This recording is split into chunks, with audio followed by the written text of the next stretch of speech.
What's up, everybody? Today, I'm going to be breaking down week number 4 of the XFL. Just to give you a little background on me, I've been playing DK since pretty much it started out, taking down a few tournaments.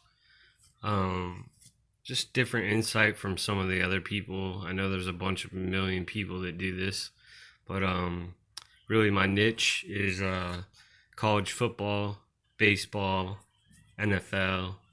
I don't really do NBA at all, and I've had some pretty good success at XFL also. So I'm just gonna break these games down for you and tell you some injury reports and whatnot. So we'll just start with the first game. Obviously, knowing that Matt McGloin, he was horrible anyways. Knowing that he's out of the game and Luis Perez is going to be the quarterback, definitely shakes things up.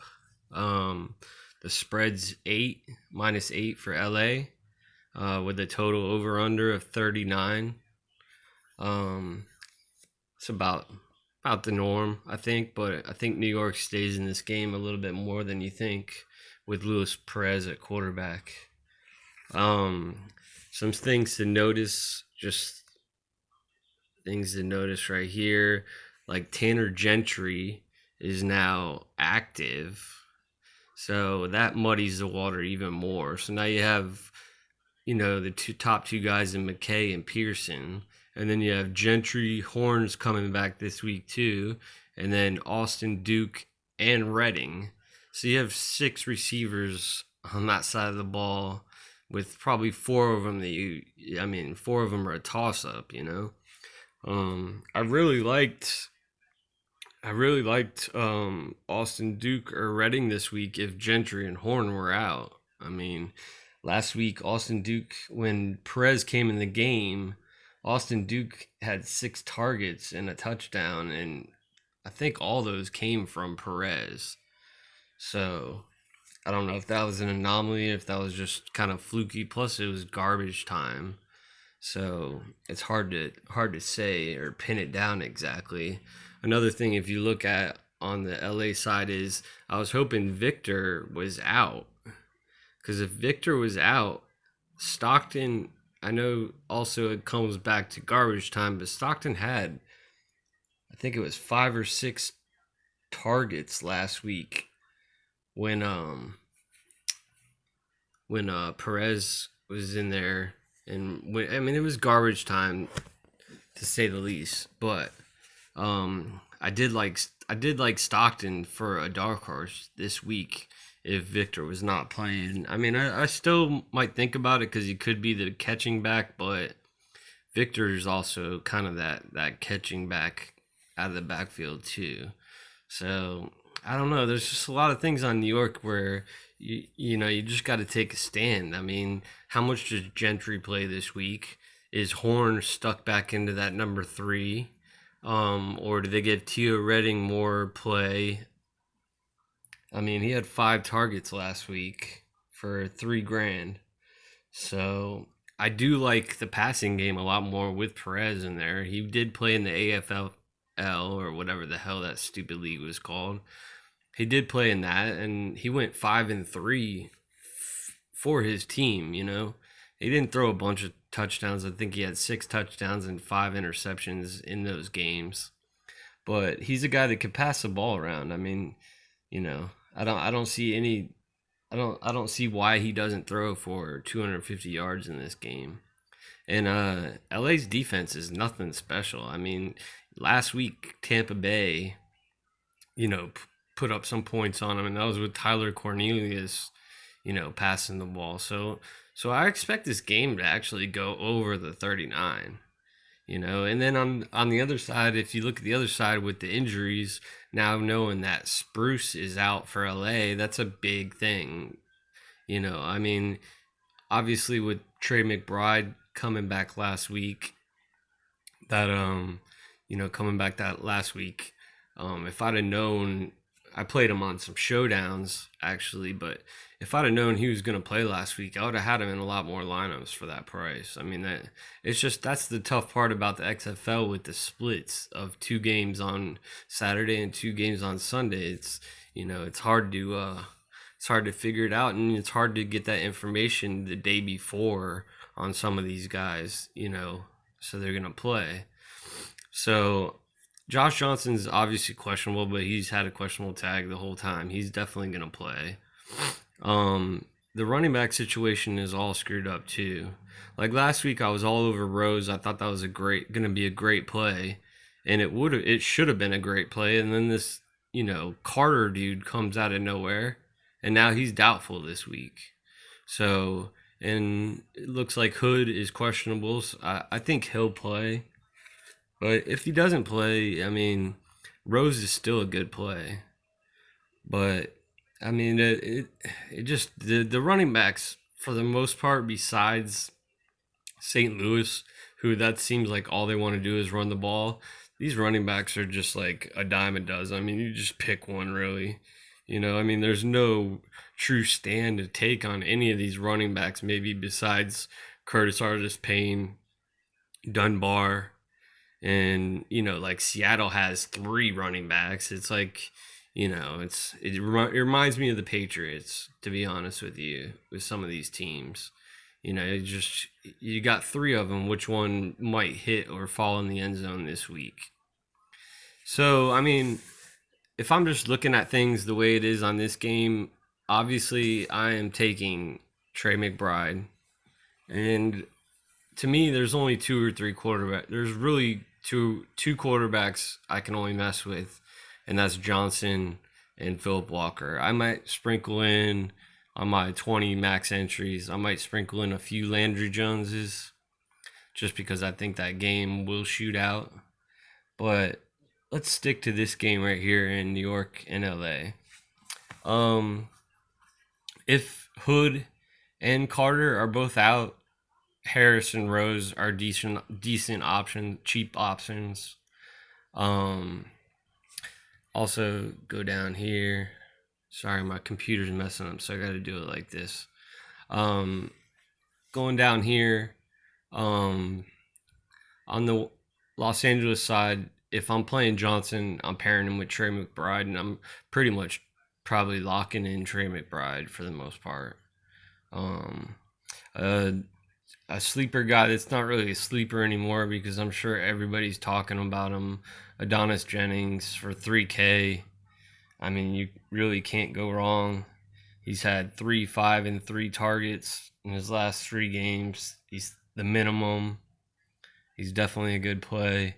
Smallwood, I don't know. He's pricey, and he doesn't look like that explosive type receiver. He's kind of a possession guy, but he might be able to jump in that role since Bruce is out.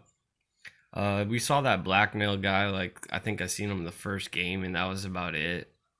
And then that Whitfield guy, I think the Whitfield guy is the guy that, everybody's going to play Adonis Jennings, rightfully so.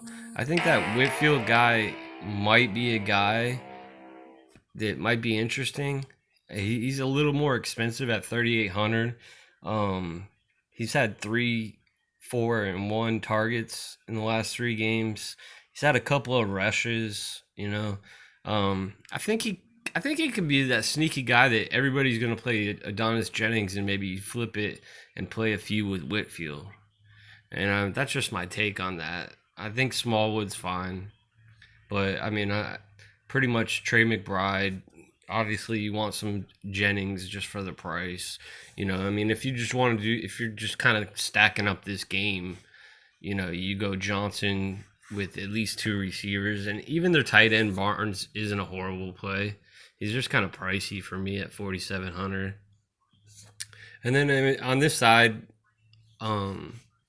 wide receiver wise, I mean, McKay looks okay, but $8,000's pricey. I think Pearson could be that guy, honestly, with Perez, more of that possession guy that might be able to get in the end zone. It's just the waters are so muddied with these. You got Horn, you got Duke, you got Redding. I mean, I like Duke and Reading if Gentry and Horn weren't there.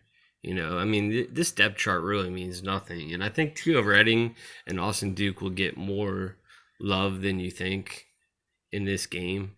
Especially, I don't know how much Gentry plays at all. And, Horn's been Horn. He's been okay. It's just hard to tell because you've seen Matt McGloin as the quarterback. So, we're going to move on to the next game right here. Tamu, I mean, I would have killed it last week if it wasn't for Tamu. He straight up killed me. But this game is kind of interesting, to be honest with you. I kind of like this game from Seattle's standpoint of some of these receivers and whatnot. Seattle, St. Louis is -11. The over/under is 38. So I mean, it's pretty apparent that we watched St. Louis last week at home on that track, and it's pretty apparent all they want to do is run the ball. I mean, it's just pretty much Matt Jones and Christian Michael. And Matt Jones had a questionable tag on him all year long, but I expect him to play. He's a good play. I think he's a guy that can get in the end zone a couple times.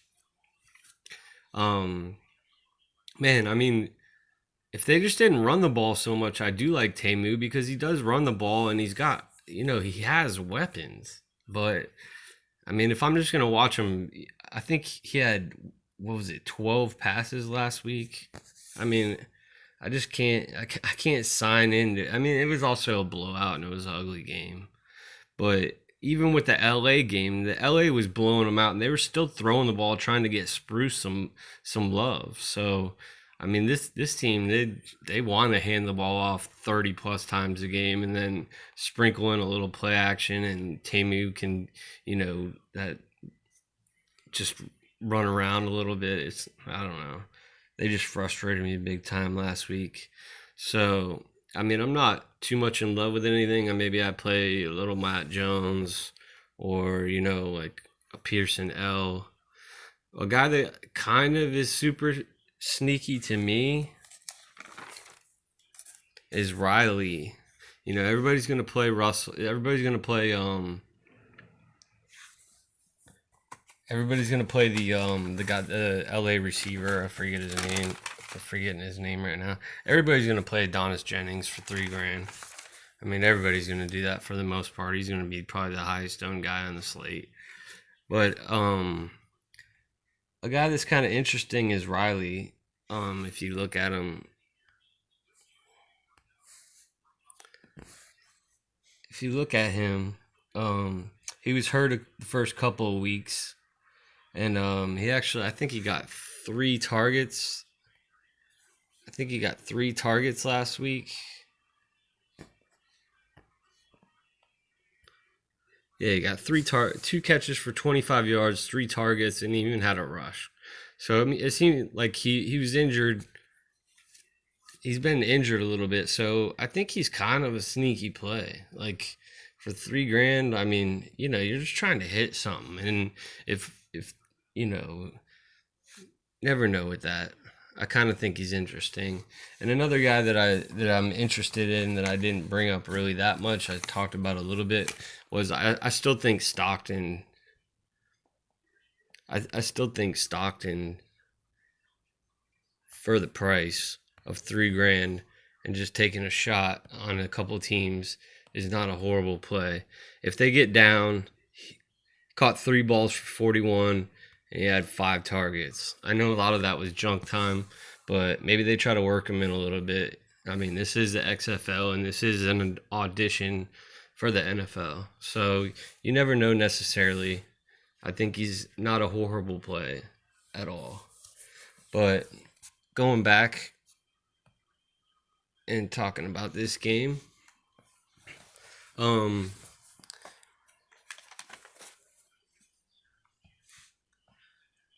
so, I mean, if you look at it, Silvers threw the ball 34 times last week. I mean, they're going to be down in a lot of games. So, Silvers, I wouldn't say play him as a quarterback, but I say there's some pieces on this team that you can definitely look at. Like Austin Prohl and Keenan Reynolds are definitely guys that you can look at. Bird's kind of that deep threat guy. So they're not horrible. There's no real tight end. So, I mean, it's just pretty much chucking the ball up. So, Austin Prohl or Keenan Reynolds are definitely plays that, if you want to mix it up, a lot of people are just going to look at this Houston Dallas game and load up on it, which rightfully so, but, I mean, Pearson L for 9,500, it's kind of steep. Washington, Russell. I mean, they're all kind of the same receivers. He looks at Pearson L the most, but if they're going to throw the ball 30 times, I'm not really interested in any of those receivers. Like I said, maybe throw a Riley out there, for the price. But if this game was to stay close, I would have, I would have more interest in, if it was an 11-point spread, I'd probably have more interest in the wide receivers, but not so much. And then you look at running backs for Seattle, you have the three-headed monster. It's the Patriots, you know what I'm saying? But it's not the Patriots. You got the Pharaoh, who's kind of the bruiser. Then you got Gardner, who starts, but then, doesn't play as much. And then you have Trent Williams, who they drafted number 1 overall. And I don't know that. I've been watching the games. I mean, they look like they put him in if the game's close. He kind of tries to close out the game, but that really hasn't happened too much. But out of all of them, I like Trent Williams the best out of all of them, just because he can run and catch the ball. But overall, I'm not too much in love. I don't mind Prohl or Keenan Reynolds, and I probably would look at Jones or Michael, just because all they do is run the ball. So. And then we're going to move on to the big game that everybody's going to jump all over. Everybody's going to play this. So it's Houston minus 2.5, and the over-under is 50.5 as of right now. Obviously, if you look at it, both these teams, they want to throw the ball a lot. I mean, Houston, that's all they do is pretty much throw the ball, and they'll mix it in with Butler. Looking at this game, the thing that kind of sticks out to me is now Cam Phillips is questionable. I mean, I'm pretty sure he plays, and we find out more since I'm taping this on Friday. But I mean, Cam Phillips for me is a must play, and Trey McBride's a must play. Both those guys, pretty much you try to jam those in almost every lineup.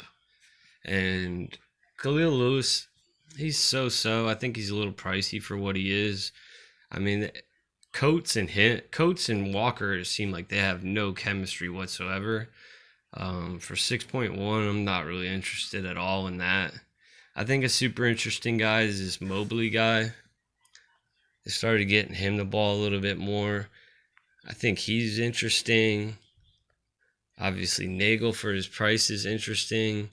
Badet, I think that's how you pronounce it. I'm not really in love with him, especially for that price. Maybe they start getting the ball a little bit more to Jazz Ferguson.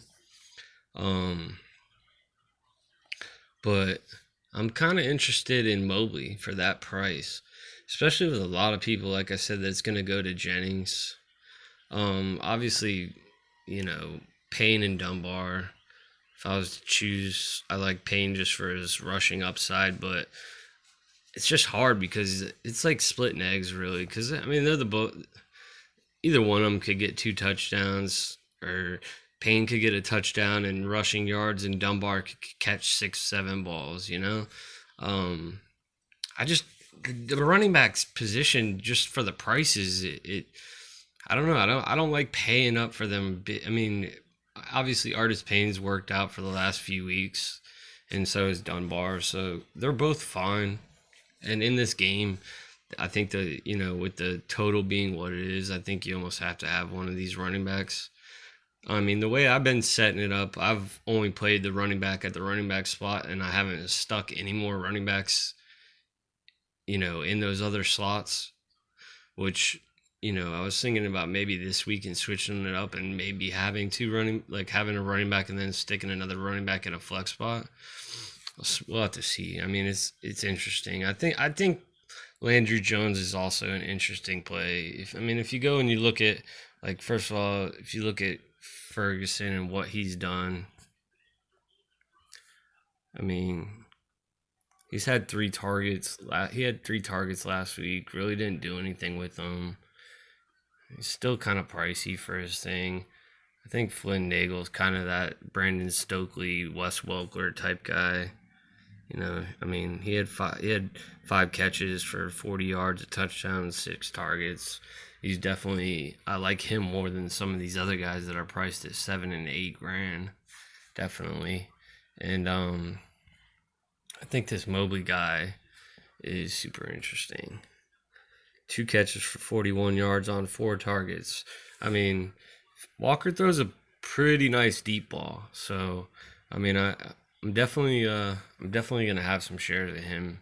I think he's super interesting. And then, you know,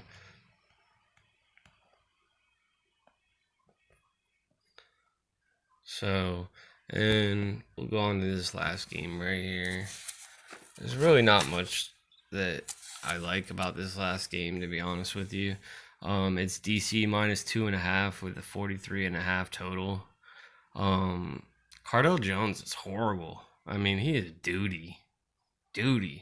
And I think Vipers defense is a little better than you think they are, to be honest with you. So I'll have no, and I honestly think they could stick in Tyrese Jackson. They pulled Cardell Jones out last game, so I could definitely see him sticking in, doing the same thing if stuff doesn't go right. Honestly, I'm gonna probably pretty much have Johnson and Walker and maybe a few Landry Jones in all my lineups. There's really no other quarterback. Cornelius, he did okay last week, but I also think Houston's defense is really not that good. So it's another reason why I might look at Landry Jones if he can throw for 300 yards and 3 touchdowns or whatever. You might have something on your hands instead of paying for Walker, but it's a tough decision. It's not really that tough of a decision when what Walker has done for these weeks. But if you look at running backs, Davion Smith and Patrick, they're both okay. If Presley doesn't play, I think Pumphrey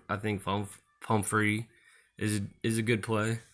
I think he definitely is, but probably won't look too much that way. And then when you look at wide receivers, Tompkins looked super good that 1 week, 2 weeks ago, and then last week, he had like 2 catches. And they're all kind of muddled together. There's no like one receiver that stands out to you on DC.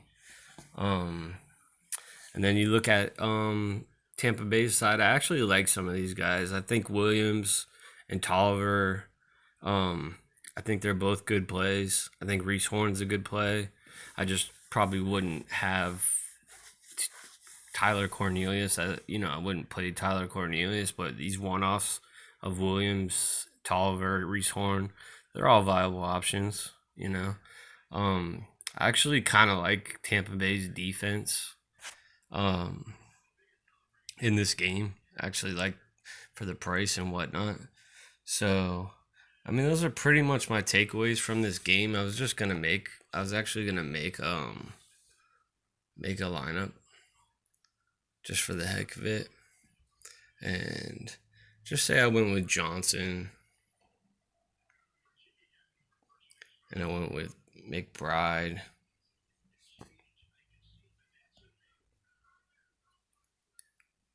and then I think if Dallas gets down, I kind of like Dunbar catching the ball. And they're going to throw a lot. Both those teams will throw a lot. And then Parham's questionable, but I think he's playing. And then if you did Cam Phillips, see, you can't even do that.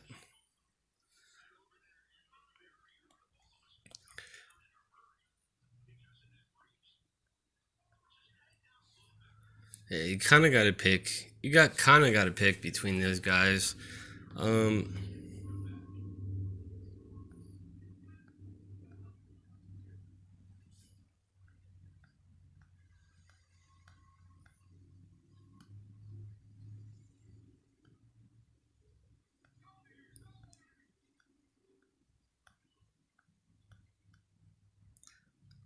and since everybody's gonna go Russell, I'll just switch it up. Put Mobley in there. Then let's see if I can do, yeah.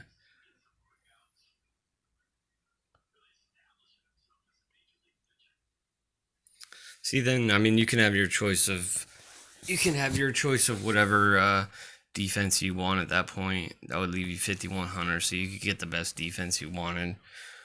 But that's gonna be it for this video. I appreciate it. I mean, I'm just doing it for the fun of it. Sorry if if the screen's all shaking and whatnot. But I mean, there's many different ways you can do it. Obviously, you can switch out Mobley. You know, there's that's with Johnson in there. If you put Walker in there, which everybody's gonna have, not a bad play either. But you're just gonna have to move around things. Obviously you can't get McBride, Phillips, and Parnham unless you went like a Luis Perez or something like that. Which I don't think he's going to be a horrible play. I don't know if he can put up the numbers that say a Johnson or a Walker can. But all right, guys, I appreciate it. Thanks for everything.